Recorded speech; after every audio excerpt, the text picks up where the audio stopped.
Ouais, ici on est en train de sécher le mouton. En principe, il faut compter plusieurs jours. Mais grâce à cette cuve d'acier, Sarki a raccourci le processus. On étale ça, donc on sèche ça. Avant, on étale ça au soleil.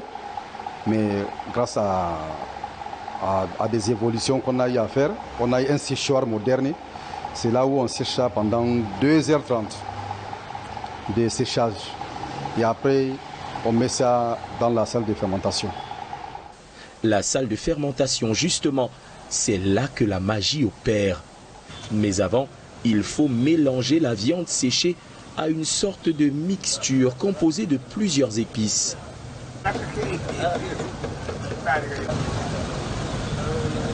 Sarki nous en cite quelques-unes. Oui, on met dans nos clichés les condiments locaux, 100% naturels, avec beaucoup des écorces, beaucoup de condiments épices naturels. Bon, globalement, il y a les gingembre, il y a les poivrons noirs, il y a le piment. Mais les meilleurs, il les garde pour lui. Chut. Ça, c'est le secret du travail. C'est dans la salle de conditionnement que les épices sont concoctées. On est dans la salle de broyeur de condiments. C'est là où on écrase les condiments qu'on met dans les clichés. Vous voyez là, ça c'est une machine à 15 chevaux. C'est avec ça qu'on écrase nos condiments pour faire les clichés.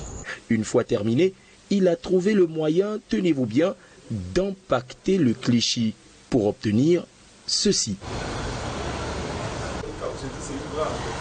D'où est venue l'idée de mettre sur pied un tel projet, de passer du cliché artisanal, comme on le connaît, au cliché presque moderne, comme tu le fais aujourd'hui?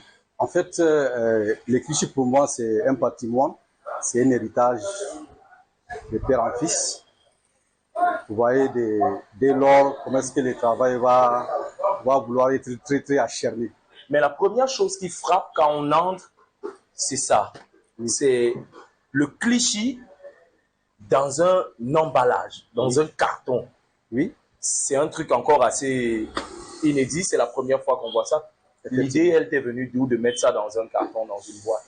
Oui, tout à fait. L'idée, c'est de l'imagination, c'est du travail. On a pensé, pourquoi pas les clichés?